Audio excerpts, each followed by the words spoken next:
told I've got to stand by this mic here, so I can't walk around, or I can't walk around too much. Anyway, my name's Colin Sumners. I'm in the Department of Physiology over here in the Health Center. I'm going to give you a workshop on the NIH pre-doctoral fellowships. Okay? And there's an outline of what we'll talk about today. My mic's not on? Oh, right, my mic's not on. Can you hear me now? Can you hear me now? Challenge. Okay, can you hear me now?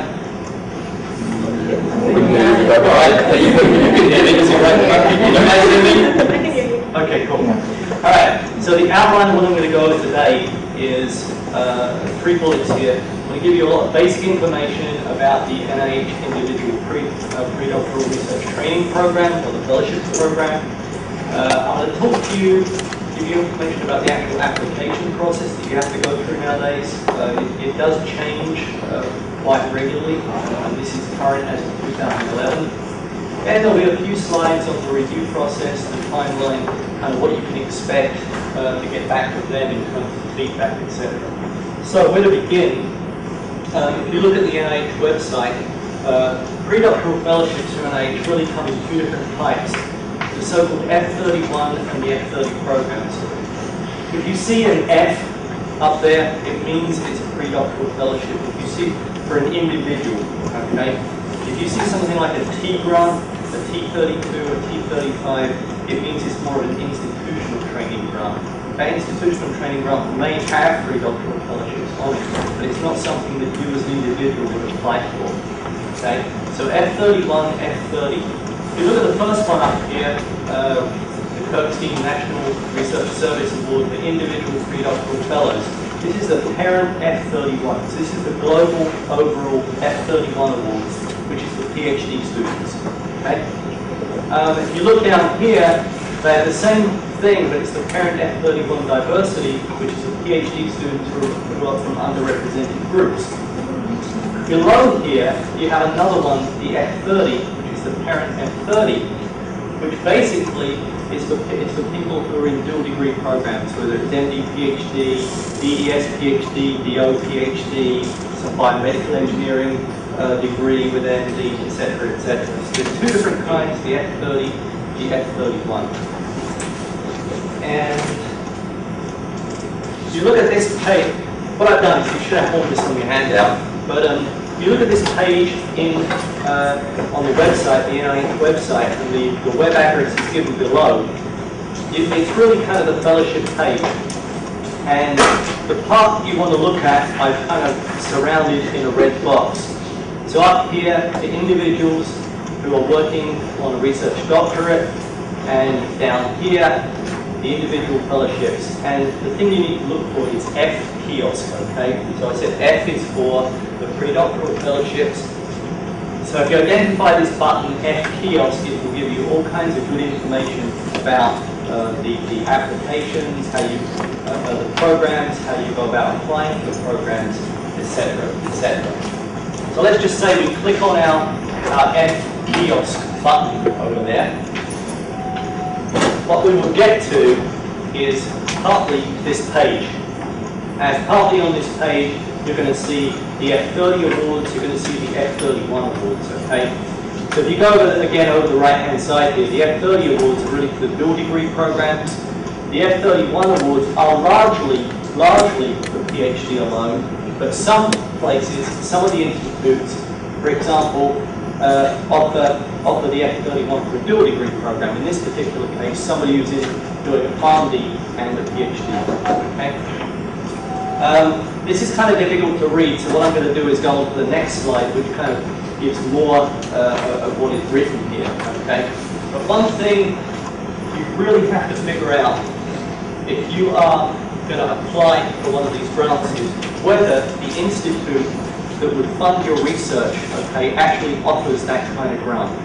As I said, the F31 or F30 are parent programs. In other words, you think anybody can apply for an F31, anybody can apply for an F30 as long as they're in those kind of programs. However, you can't apply really if the institute that would normally fund your research doesn't participate in this program. So if we look at the top here, okay, this is the F31 availability at NIH institutes. The parent F31, this is available only through certain NIH institutes, okay? So NCI, Cancer Institute, Aging, alcohol, alcohol abuse, I don't know half of these, drug abuse over here, mental health, stroke, alternative medicine, etc., etc. So some of these places, okay, some of these institutes participate in the F31 program. Ones that don't here, which are very notable admissions, are the Eye Institute, digestive diseases and kidneys, child health, human development, and really the big one, NHLBI, does not participate in the individual F31 program. However, if you look below here, for those of you who are in underrepresented minority groups, the F31 is available at all the NIH institutes. If you look down here, certain institutes have their own F31 programs. So, down here you have the Nursing Institute, NINR, okay, they have an F31 program for pre-doctoral fellows in nursing research. If you look down here, NIGMS, NICHD, and ODS, the Office of Dietary Supplements, they have an F31 program for pre-doctoral fellows who are in the PharmD PhD program. Okay? Down here, NINDS, they have an F31 program, which is just for MD PhD students. You think of that, that's not a particularly good deal if you're an MD PhD student, because all they're going to do is give you the money for the PhD years. In traditional MD PhD grants, you get both MD and PhD years. So you have to, one thing you have to do before you decide, okay, I'm going to write a grant, I'm going to do this, you obviously have to find out if the institute to which your award would go actually is going to fund that kind of research or participates in the program. This is basically some of the same information that I just gave you, but down here with the F31 fellowship, just the purpose of this, and I got this straight off the NIH website, it's really to provide support for promising doctoral candidates who are going to be performing their dissertation, research and training in some kind of health-related field, okay? And importantly, relevant to the missions of the participating NIH institutes and centers. So again, if you're doing research on cancer and you want to do an individual F31, yeah, sure enough, you can apply for one of these F31 awards because the Cancer Institute participates in this. If you're working on eyes, doing ophthalmology research, for example, you cannot apply because the eye, well, I won't say you cannot apply, but the Eye Institute doesn't participate in this. And I'll come back and say something about that in a moment, about participation. The F30, basically, kind of similar. This is the dual degree program. There's a parent F30 available from certain institutes. Again, there are certain admissions. And interestingly, the NHLBI, the Heart, Lung and Blood Institute, actually has its own F30 program. Okay. The big difference between F31 and F30 is the F31 program funds you during your PhD years. Okay? If you're a straight PhD student, if you're in a dual degree program, say you're in an MD PhD and you get one of these awards, they will fund you not only during the PhD years, but they will also give you a stipend during the MD years. And it will be the same as the other for the other kinds of degrees as well. So, yeah, sure. Oh, please, go ahead, yeah. For the dual, the F30, the dual degree, yeah. Is there a stipulation as to what the two degrees have to be? For example, can it be PhD, JD, or it has to be both clinical? I don't know that there is. That's a good question. I don't know the answer to that. I think it's more traditionally they are more health related. So I don't know if the JD fits into that. I somehow doubt it. I'm not 100% sure. Yeah. So when I've been trying to figure out like what group my lab would be associated with. Is it just based on your research, or does the NIH actually, when you apply for them, when your lab applies for them, they put you in that particular group? It's kind of something of both. So what kind of research do you do? I work on mosquito-borne diseases. Okay. So It might be through the general medical sciences. What you would do is talk to your mentor and ask how, what kind of institute they normally go through, what their grants normally go through. And you're normally kind of aligned or affiliated with your mentor. However, actually, we study mosquitoes, not diseases. We study right, you study mosquitoes, yeah. General medical sciences might actually work. But what I was going to say was, if you look at the list there and say, for example, me, if I was a student, my natural one on there would be heart-lung and blood, also perhaps NIH. But I had a student about 15 years ago who got a pre-doc fellowship through the National Institute of Mental Health. Not that I had to work on mental health or anything like that, but we were able to identify kind of a little niche in there of where we could apply, just based upon looking at their menu of what they would fund. Okay, so you have to take it to another level. You can look at it at the level of, okay, there's heart, lung, and blood, there's kidney disease, there's child health, etc. But then go to the institute and actually really look at what those institutes support. Sorry, just so clear. So when you submit your F-31, do you select your organization then, or is it automatically selected for you by NIH? You can, when you submit, and we'll get to it later on, you write a cover letter, okay, which you submit with it. And what I would always do is write in that cover letter that I would like this to be directed towards a certain institute. You're allowed to do that. And you're even allowed to write in there that you want to go to a certain study section, a certain study group as well. Yeah, we did for my student last year. So, yeah. So with the F30 program, the purpose is a little bit different. Simply down here, they're trying to encourage people to become physician scientists or clinician scientists, patient-oriented researchers, etc. So, eligibility. As the pre-doc fellow, you are the PI for the program director.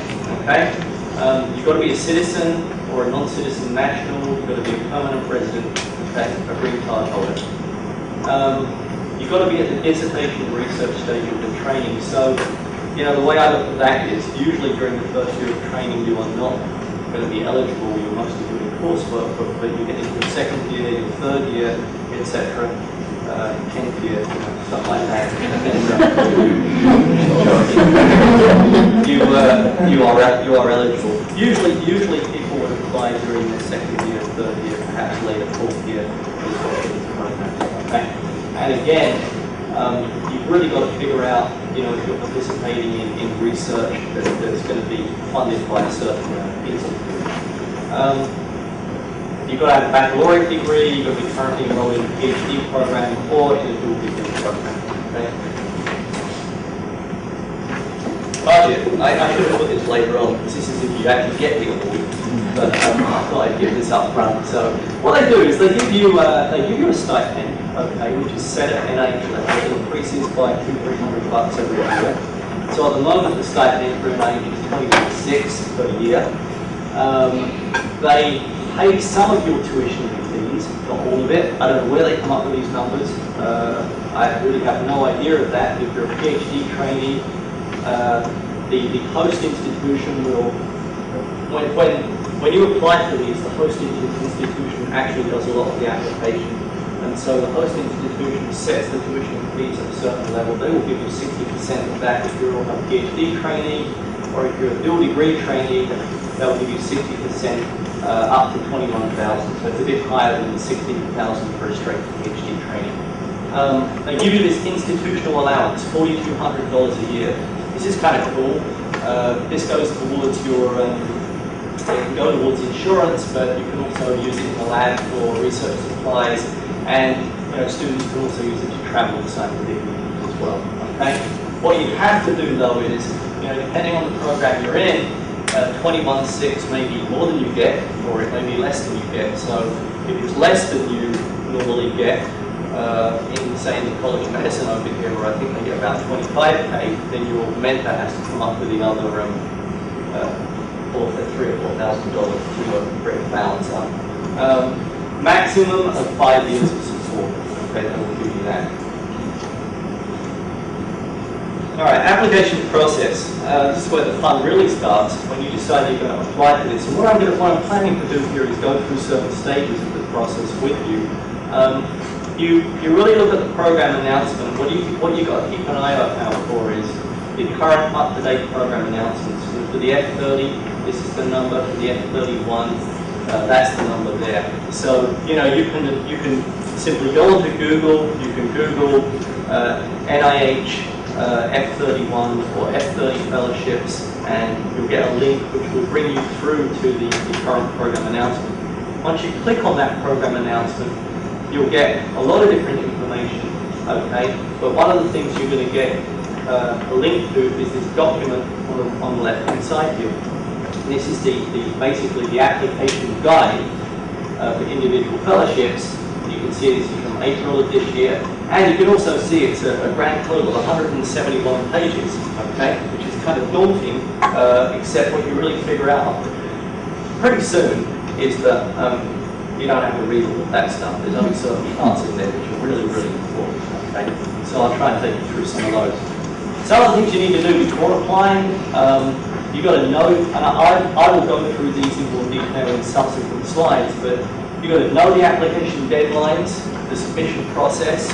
You've got to register with the NIH ERA Commons. There's a website they call ERA Commons, and the relevance of that, I'll talk again. I'll come to. You have to do a registration through that, and you do it through the Division of Sponsored Research here up the hill.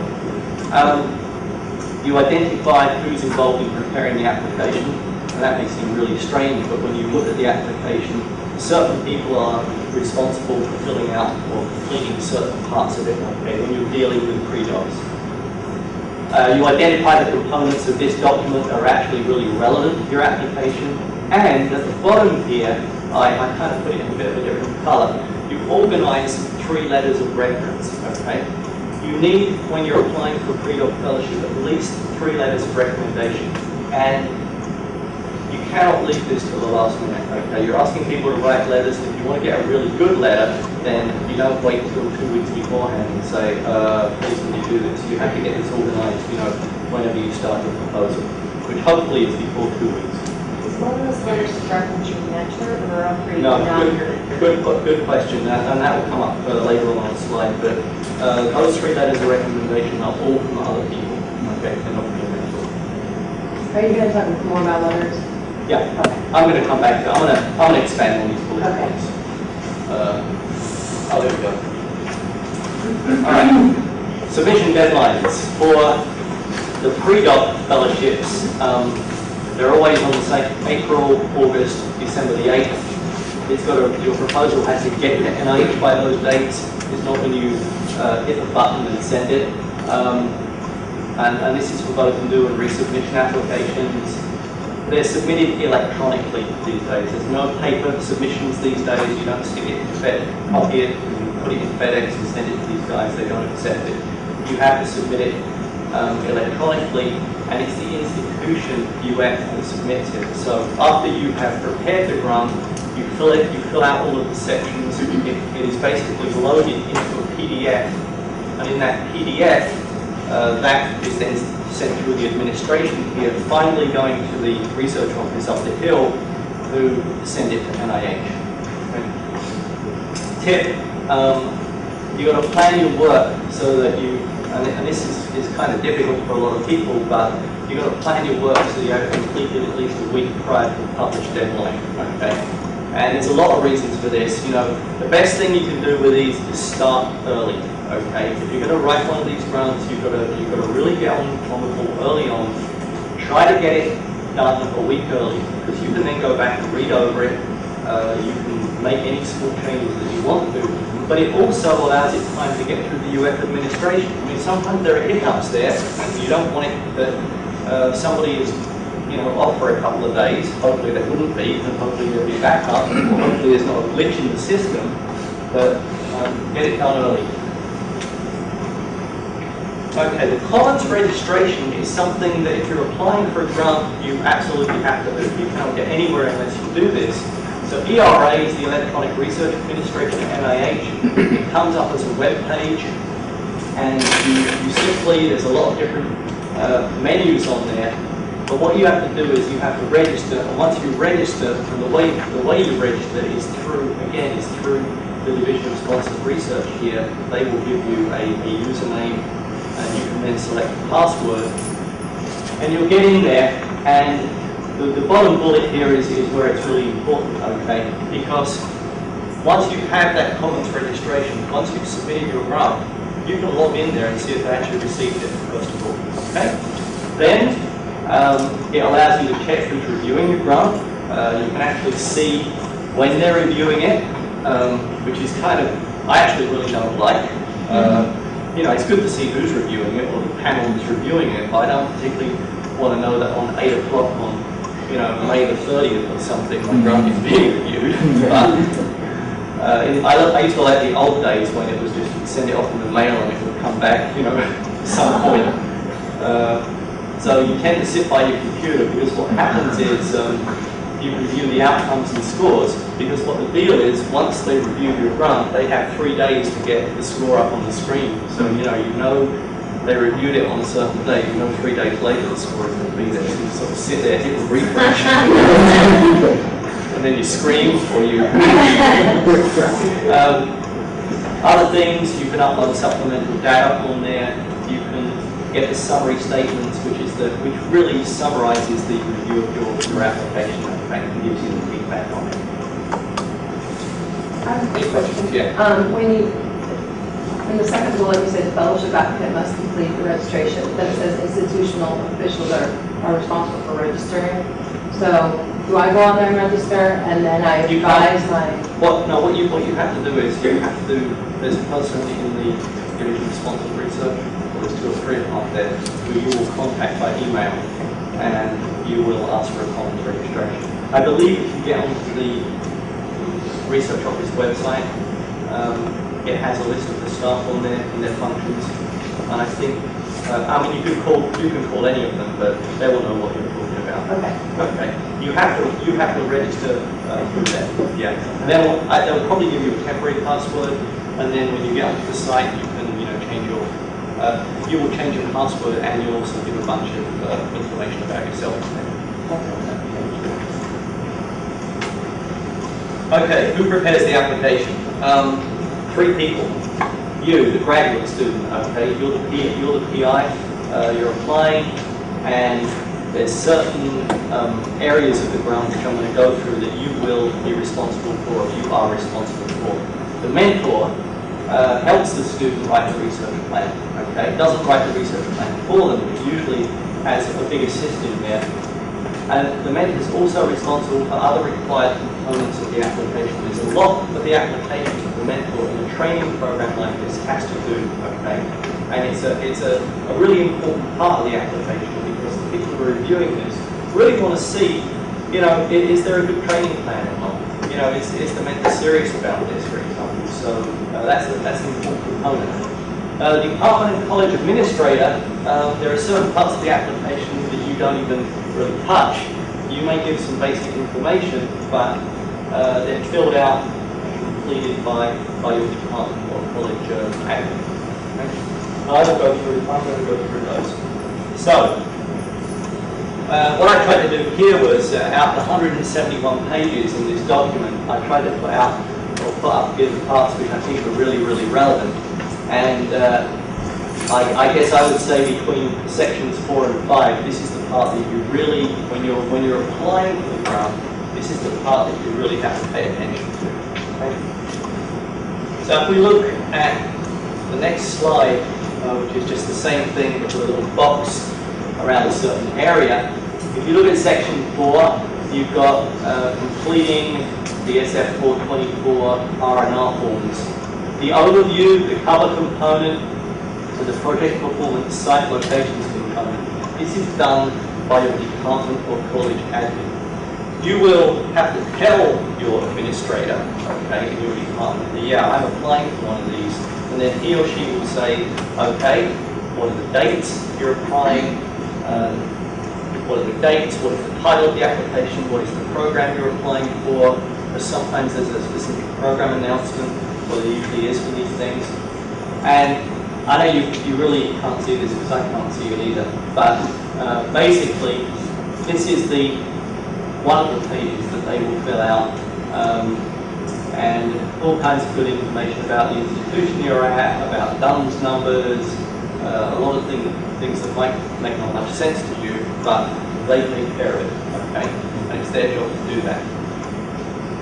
This actual form that I'm showing up here is part of a document, it's part of a PDF that is downloadable from the F kiosk, okay? You normally, at least in our department, we don't have to download this PDF. This is downloaded by our department administrator. So you tell them you're going to write a grant. They download this PDF and they fill in a lot of this first information. And they also, at the same time, enter the proposal into what's called PeopleSoft around here, which is the computer system administration system. So it's entered into there as a project. At that point, okay, they send you the giant PDF, including their parts which are completed. And you can check it over and see that they've done their job okay, that they've spelled the name right, etc. and stuff like this. Okay. What you're going to notice about this PDF as well, okay, there are these areas that you can fill out, like descriptive title of applicant project. Interestingly, parts of this PDF have these huge yellow boxes around them. Some do, some don't. I have not been able to figure out the relevance of the yellow boxes, because sometimes the yellow boxes are really important when you have to fill out stuff in there, and sometimes there's a really important place where there's no yellow box.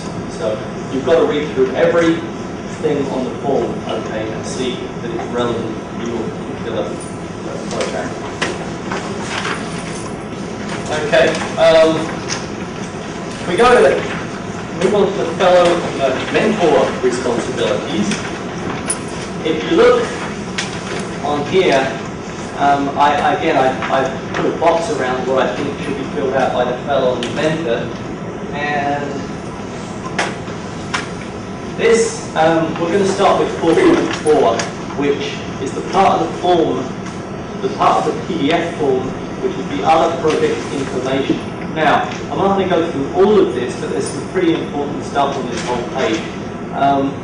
Some of this is very, very self-explanatory, it's very obvious. At the top, are human subjects involved, yes or no? And then if they are, you have to fill out a whole bunch of information here. Have you got IRB approval? Is that IRB approval pending? If you're not using humans, are you using animals? And again, the same kind of thing. You have the IFAC approval date. What is that date? Are you using the animals? What is the animal welfare assurance number? Now, some of this information, like for example, the animal welfare assurance number, if you get onto the Division of Sponsored Research webpage on there, it's got a section on there which assists you in preparing applications. And all of this basic information, like the welfare assurance number, the DUNS number of the institution, various numbers are all listed on there, okay? So they've done a pretty good job of helping in that regard. If you go down to here, and not that we're going to exclude any of this stuff, but a couple of the points I want to highlight are number 7 and number 8. Number 7 is your project summary or abstract, and number 8 is the project narrative. Okay? The project summary or abstract is extremely important for your application. This is telling the reviewer very succinctly what your project is about. Okay? It's telling them that, okay, I'm working in a certain area, here's my objectives, here's my aims, here's the broad methods that I'm going to use, not detailed methods. And importantly in here, it has to include its health relatedness. Okay? How does your project, why is it relevant to the National Institutes of Health? Why is it relevant to a particular institute at the NIH? The project narrative is really a very short section. It's 2 or 3 lines. And what it does is it really just puts in lay language what your project is about. Okay? okay? In other words, it's not scientific at all. It just says, I'm working, for example, me, if I was writing this, I'm working on the effects of a certain protein in the brain on high blood pressure. We believe this protein is overactive in high blood pressure, and we are seeking to understand how it works and how we can stop the action of this protein. So it's kind of like you have to do it, as I said, in lay language, okay? I mentioned this already, the yellow highlighted areas are not the only parts that you must fill out. Sometimes they are, sometimes they aren't. And the project narrative is in lay language. So the fellow is responsible for this stuff. The sponsor has to deal with 10, 11, and 12, okay? 10, facilities and other resources. The sponsor will write a section on the facilities that are around here, the resources available to the applicant. The sponsor will write stuff about the equipment that's available to for the project. Now, the one down here, the other attachments, that is really important. You think, well, other attachments is going to be something kind of just chuck in there, but it's not. It's really important. So here's the same screen, and number 12. What do we put under other attachments? So under other attachments, number 1, they ask you to list your referees. They ask you to list the names of the people who are writing letters of recommendation for you, okay? As I answered earlier, these letters are, you don't get one from your mentor or your co-mentor. These have to be from people who are, you know, either other people in UF or other people outside of UF, okay? So you list your referees. You then have sponsor information. So if I'm sponsoring here, how much research support do I have available to support this candidate? What about my previous trainees? You know, who are they? Where are they now? When did they graduate? Did they spend 3 years in their PhD, or did they spend 10 years in their PhD? They want to know that. They want to know about the training plan. What training plan have I developed for my student? Okay? And the research environment facilities. They want to know also how many fellows am I supervising at one time. In other words, you know, do I have 3 or 4 in the lab, or do I have 35 in the lab? Or do I have nobody in the lab? If I have nobody in the lab for the last 10 years, they want to know that kind of information. They want to know here about the applicant's qualifications, okay? They want to know about you. What was your GRE score? What were other test scores? They want to know about your grades. And they want to know about, I'm supposed to write in there, your potential for a research career. So, I mean, obviously any mentor or sponsor writing this is obviously going to do the best possible job they can at this point and say, yeah, their student is amazing. Because they want to get the money. You know, but you're not allowed to write a letter of recommendation. But you can write something here. Third part you put in here would be information on collaborators. Okay, and other. So if we're collaborating with a guy who's an expert in, say, MRI, and I have no expertise at all in MRI, although it's my student, but we've got a collaborator, that person can write a letter, which we include here as a PDF, okay, stating that, yeah, they're happy to be involved in the project. Tip, work with your mentor to develop the training plan, okay, so the mentor should put this together, but it should be a collaborative effort between the student and the mentor to try and go over this to make sure you're definitely on the same page.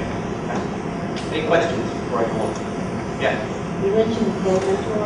I know for certain departments you have a committee chair and you have 3 chairs sometimes. So would all 3 of your chairs count as co-mentors? Usually by co-mentor, it's meant to be the person who is co-mentoring your specific research. Okay.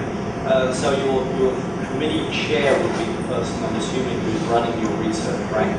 Yeah, I know in certain departments there is that. There is co-chairs, but it's usually, well, I guess what I'm talking about, or talking about here, is that some students have basically two PhD advisors, for example. So, you know, they're true co-advisors. And in that particular case, one of those advisors has to be the main sponsor, but then the other one can be listed as the co-sponsor. Is it also good to have a co-mentor if you're particular mentor isn't as qualified like if you're your professor? Like as if they haven't had a lot of graduate students, or you're one of their first graduate students, It's they're kind of more a- better yeah. to have a mentors than they have. That's kind of a Big deal. really, Being well trained. it's kind of a really broad question. Yeah. But yeah, I guess the answer to that is maybe, you know, I think from the perspective of, yes, if you have a personal mentor who's younger, maybe inexperienced, and really has never had a student before, it might be okay to have a co-mentor, but I think you have to give that young person a chance. You have to give that young faculty member a chance, and usually they're very energetic, very, you know, looking forward. I think you actually get funded, they would not want you because of your mentor's experience. that's actually, yeah, that's actually a good point. And I think if you bring it back to the expertise level, if you can work in a co-mentor in terms of expertise and experience, yes, that can be an advantage.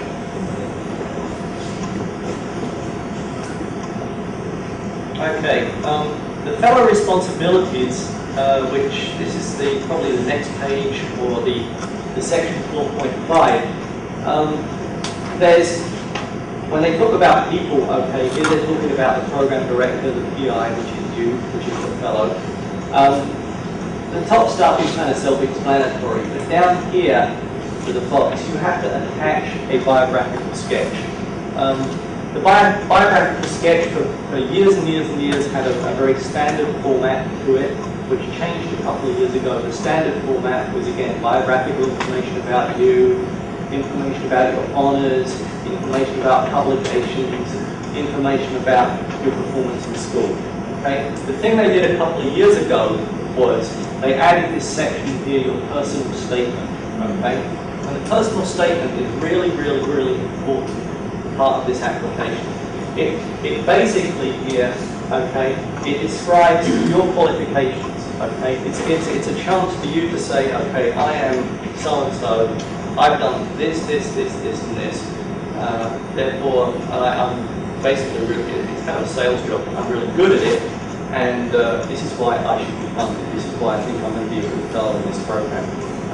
So it's kind of tricky to write because you have to write this thing without coming over as being really arrogant or something. You've done well, but on the other hand, you have to get your point across. Okay, and so this is part of the application that they really look at when they're reviewing it. Okay, other relevant components. I guess we're up to 5 here. So, completing the fellowship parts, and this is really the science parts of it. So, okay, first of all, there's the cover letter, and we talked about this a bit already in section 5. So the cover letter, what this does is you can upload a file, and they basically recommend that you include a cover letter on there, and I think it's always good. It gives you a chance to direct your applications towards a certain institute, towards a certain study section, okay? In addition, this cover letter allows you to have the chance to exclude certain reviewers from seeing your application. So in other words, if your mentor hates somebody, or somebody hates your mentor, and you figure out that they've been on the study section for a while, you can write in the letter that you would prefer, due to some kind of scientific conflict of interest or some conflict of interest, you would prefer that that reviewer doesn't review your application. That doesn't mean that NIH are going to actually do that, but at least you have the chance to tell them that you don't want that reviewer in there or in the room, that there's some kind of conflict. Okay?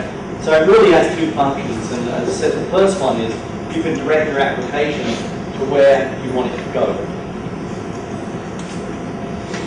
Okay, the supplement form, it's interesting they call it a supplement form. I guess it's called a supplement form because it's supplemental to the regular grant applications. It's not something that you would use in a regular grant application, but the fellows use it, okay?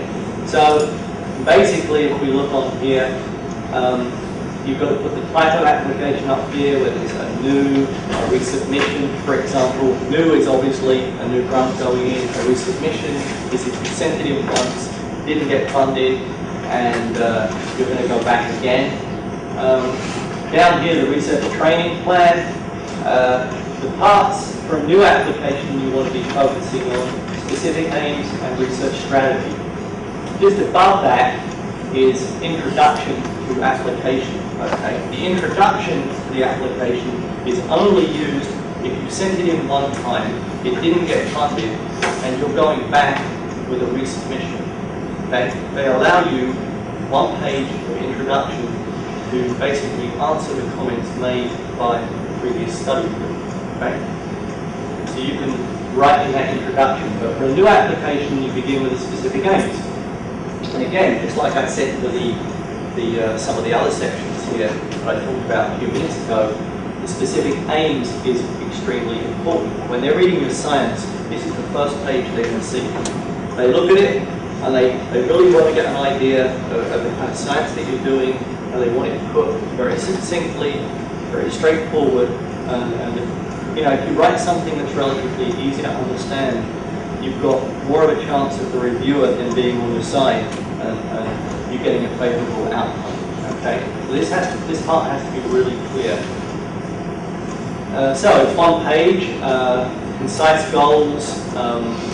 You also summarise outcomes as well, your anticipated results, and health relatedness. Okay, so you're supposed to develop a hypothesis in here and state what aims you're going to do to solve that hypothesis, or at least address that hypothesis, give some predicted outcomes.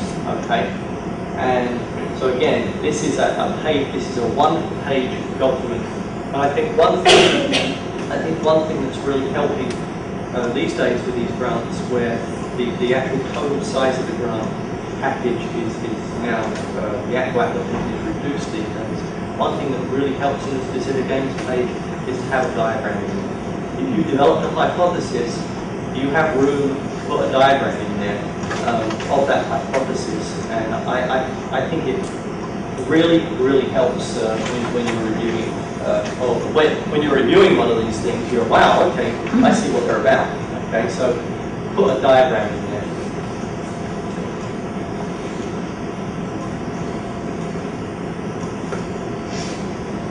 Any questions? Yeah. Come on. The diagrams, when you say include them, you want them at the bottom, so this is taking up part of your one page. Right, it does. Okay. It does, but I mean, if you do a PowerPoint and then Make it small. insert it into the Word file, ultimately you have to upload it as a PDF. Okay, so you want to be careful that each stage it still looks good, but you can make a PowerPoint and do it in really large kind of font or large diagram, and then when it shrinks down, it's still easily viewable. Oh, that was Yeah. I was like, I was like, it'll take up my page. No, it takes up. I think it's well worth putting a diagram in there. But that's the kind of learner person I am. That I need kind of visual things. But I think a lot of people, they'll review these applications and they can immediately see what you're getting at in there, as opposed to reading just lines and lines of stuff. Okay. The research strategy, okay, which is this number 3 here. This part is where you talk about the science, what project you're doing, and this is extremely important. Probably about 3 years ago, 2 years ago, 3 years ago, this was 12 pages. They've now shrunk it to 6 pages. Okay, so you've got to do a much better job of being succinct about what you're writing. Okay, the research strategy for a fellowship application. Let me back up. The normal applications, okay, the normal research grant applications that I would write, the research strategy has 3 sections: the significance, the innovation, and the approach. Okay. The fellowship applications, from what I read and what I understand, is that it's significance and approach. Unless a specific institute wants the description of the innovation of the work, then you don't necessarily have to do that. What I suggest you do, though, when you write these things, when you're doing the significance, which importance of your work, how it's going to improve knowledge, leading new therapies, etc. When you describe the significance, I would also include in there a couple of lines of innovation. Why is my work innovative? Why is it novel? Why is this a new idea? Okay. So I think it's good to kind of slip it in there, do that. Approach down here. Now, what you've got to do when you do the approach is describe your overall strategy, overall protocols, overall methods of data analysis. Okay. In the old days, these things were 12 pages, and you had room to put in there, 2-3 pages of detailed methods. Okay, I'm doing Western blots, or I'm doing PCR, or I'm doing something else, and you can maybe do details on that. All you do these days, all I would do these days, is just give a reference to it. Say that, yeah, we do this in the lab as detailed. Okay? And that you don't have room to put in detailed methods. What they're interested in more is what is your overall approach. So in other words, how am I going to do my work? How am I going to approach these experiments? Okay, so research strategy, 6 pages only, extremely important. And then the next ones down, they may not look as important, but they are. If you're using animals, you have to do, there's a certain format for this, which you follow. They want to know about vertebrate animals, what you're doing, justifying your use, etc., etc. Respective contributions, they want a blurb about the roles of you and your sponsor in writing the application. So obviously, when you write this part, you don't say, this was written by my sponsor, and I didn't do anything. That would be really kind of silly. So you have to really lay it out, who did what in there. You, as the fellow, you have to say, why did I choose the University of Florida? Why did I choose this particular mentor? What drew me towards this lab? How does that fit with my goals? Lastly down here, the responsible conduct of research, okay, which is the last yellow bar down here. Every fellow who is receiving funding from the National Institutes of Health and other organizations as well now has to undergo training in the responsible conduct of research. In other words, ethics in biomedical research. Okay, and you have to tell them about the kind of training that you're getting. Are you taking a course? Is it some other kind of training? And that part will be reviewed by the in the application, or once the application is reviewed. More fellow responsibilities. So the fellow has a lot to do in this.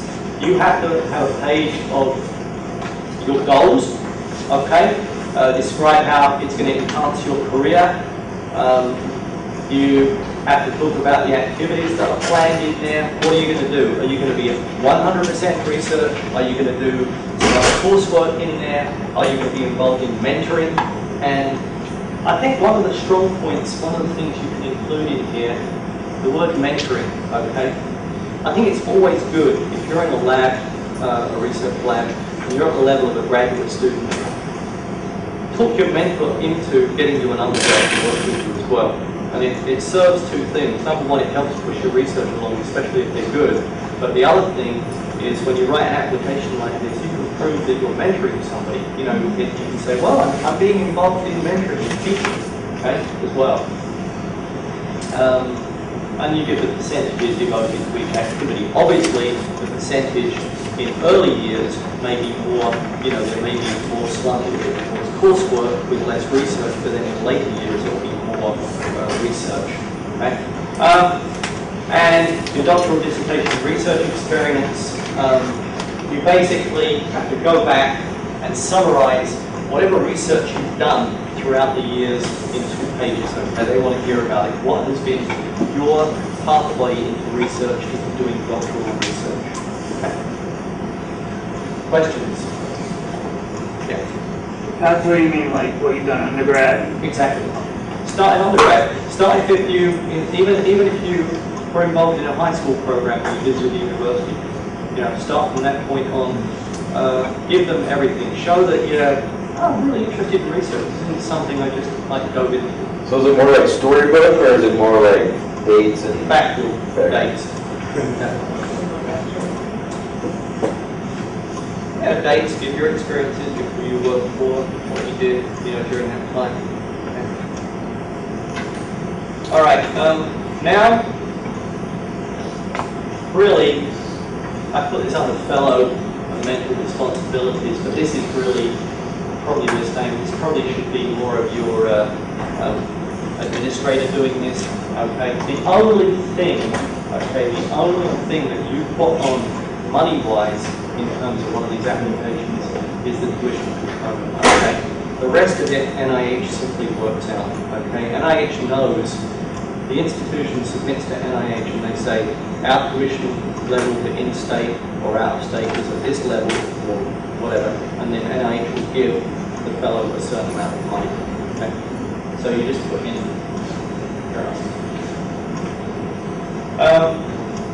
letters of reference. We talked a bit about this early on. Both of these programs, the F30, the F31, require 3 but no more than 5 letters of recommendation.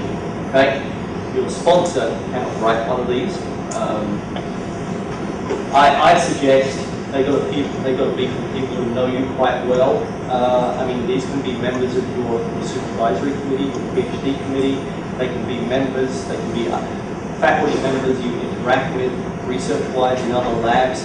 They could be a faculty member who you've taken their course and you've gotten along with them. You've done well in the course. You've gotten to know them. Okay, so. Those kind of people, if you could get a letter from outside of UF, that is a big advantage as well. So in other words, if you've been doing your research and you've interacted with somebody outside of UF, or there is somebody your mentor knows who would write a letter for you, who are outside of UF, then I would definitely do that. And you can do 1 letter from outside of UF, but if you can get 2, that's also good. Okay? So you can do up to 5 letters. In italics here, get your letters organized early. Okay, do not leave them to the last minute. And what you should do is, when you do the letters of recommendation, okay, especially if you are getting letters from outside, send the letter writer your specific aims.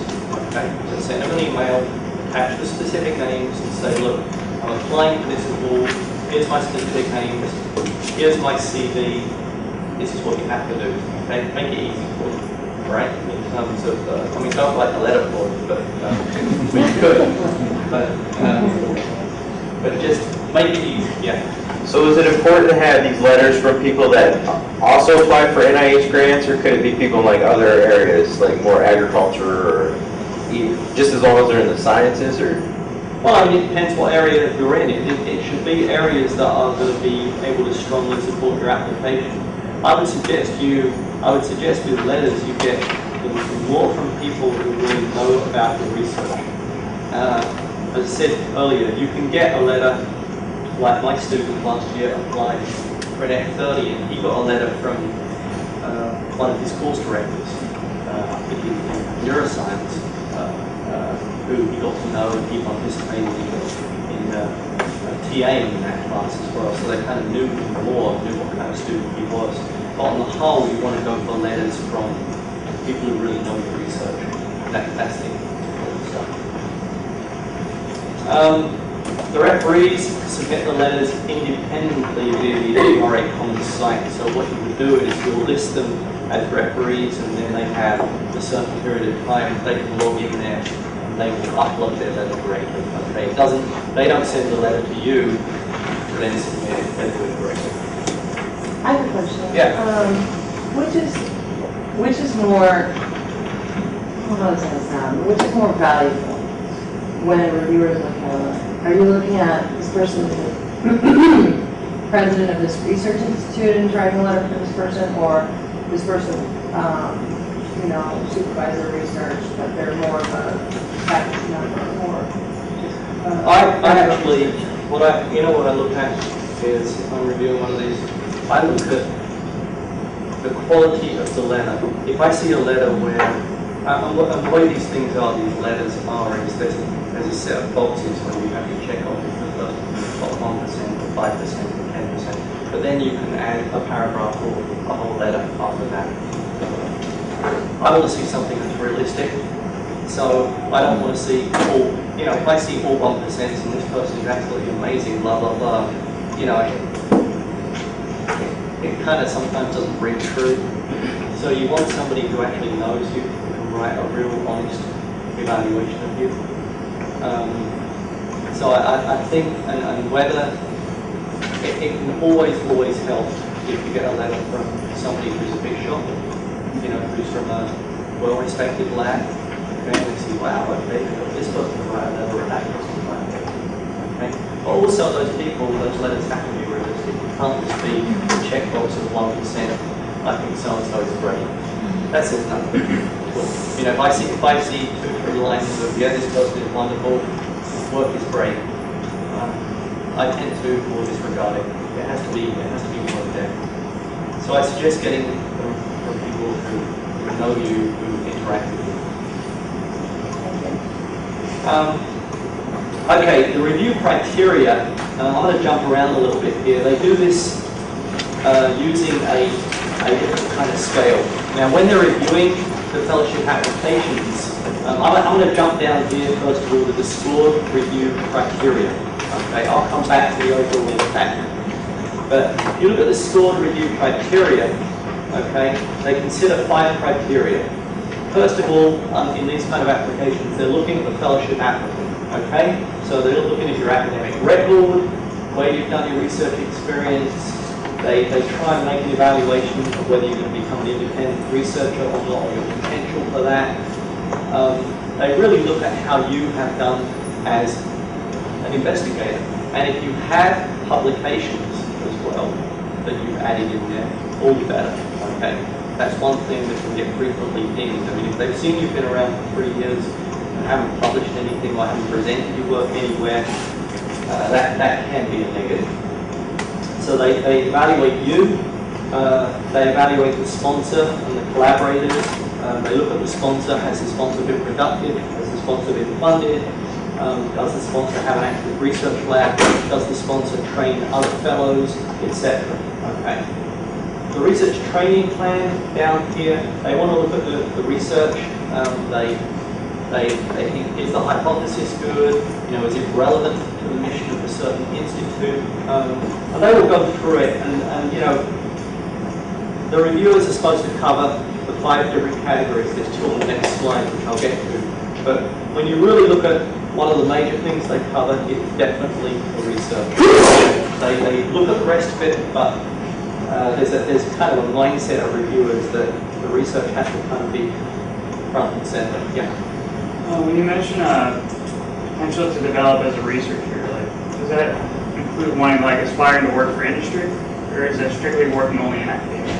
I don't think that comes into it. I mean, developing as a researcher can be a researcher in a foundation or in industry as well. I don't think they look into it in terms of everybody has to go into academics. I don't think that's particularly realistic. I think you're reviewing the person's potential to move on, move up the ladder to become an independent researcher. That's what they're looking for. Now, in industry, you may not be so much of an independent researcher because you're being told what to do, but there's plenty of other non-academic situations, like in a research foundation, for example, where you can become an independent researcher. And research experience, if you don't have much previous research experience, how will that affect you? Well, I think even if you don't have much prior research experience before entering your PhD, they're still going to look at what has he done since his PhD. Have you been active? Have you got some publications? Have you presented your data at meetings?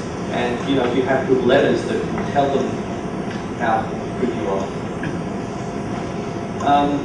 So the research training plan kind of speaks for itself. Okay, it has to be top notch.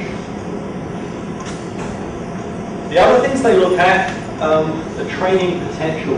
Okay, so they're looking at the training plan overall, and they're trying to see, is that going to provide you a foundation where you can move on ultimately to an independent career.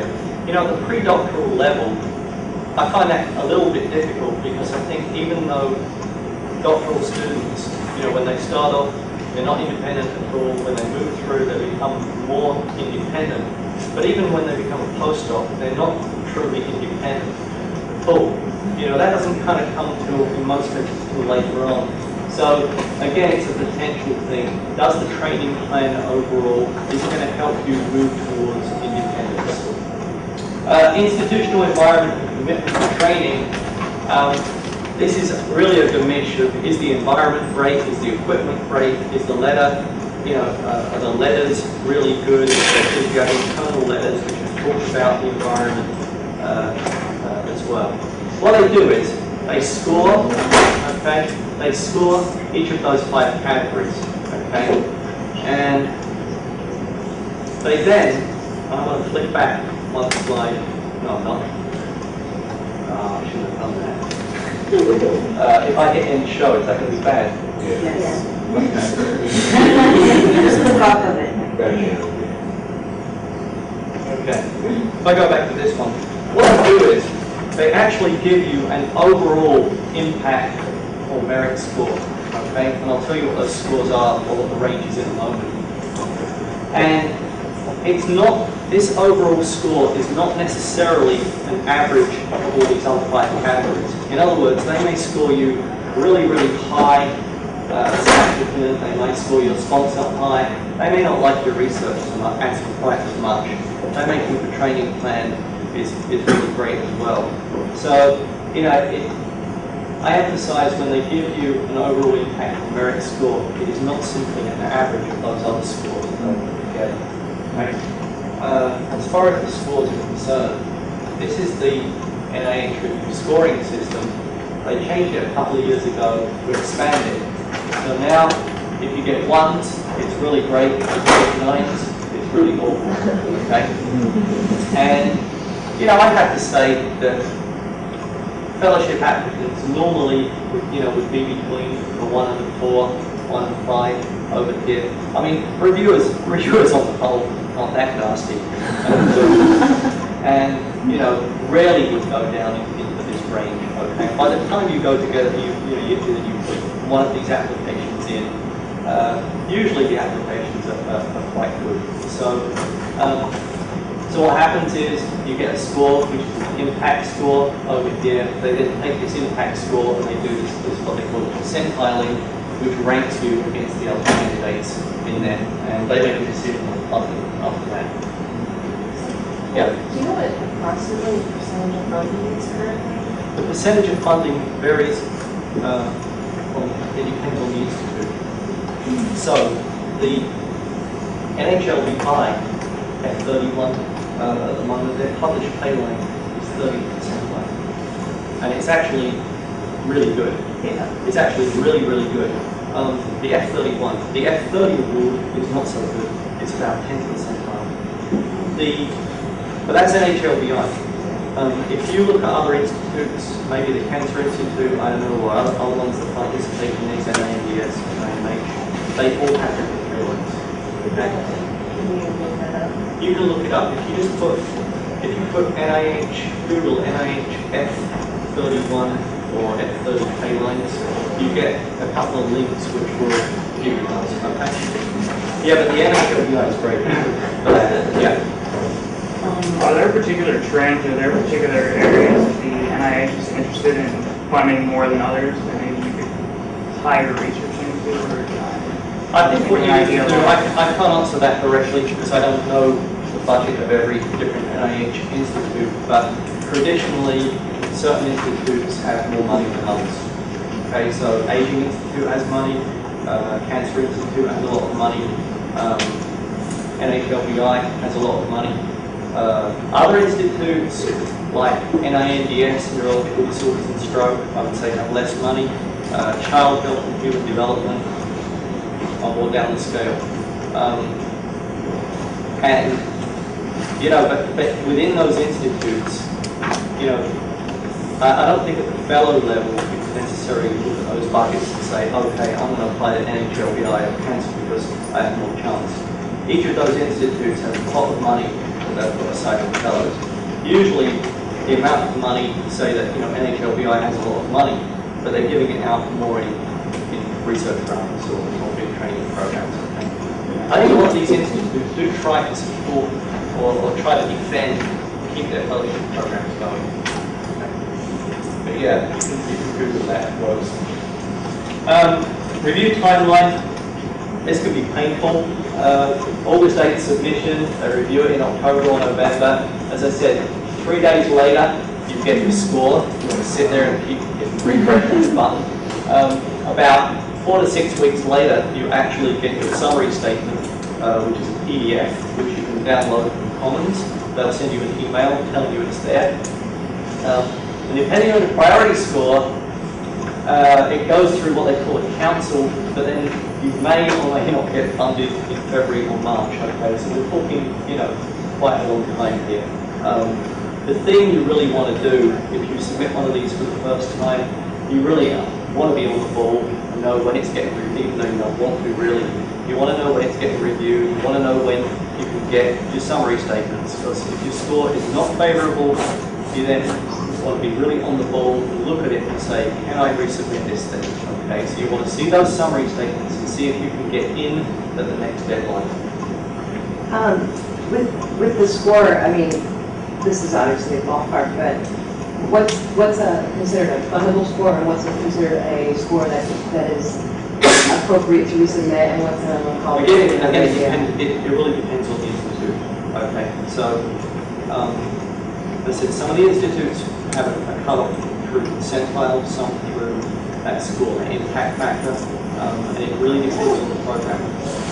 So, if you get in the first,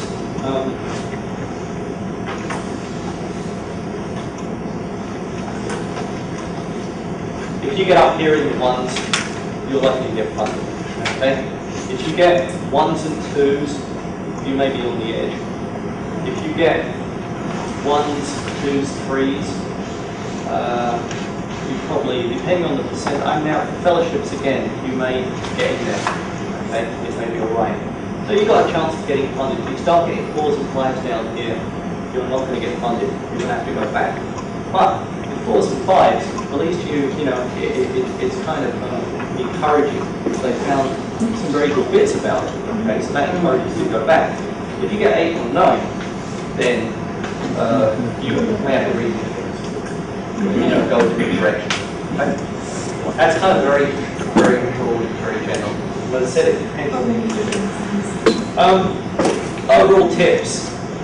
Begin early, okay? It takes time, all right? That's the golden rule is begin early. Begin 2-3 months beforehand.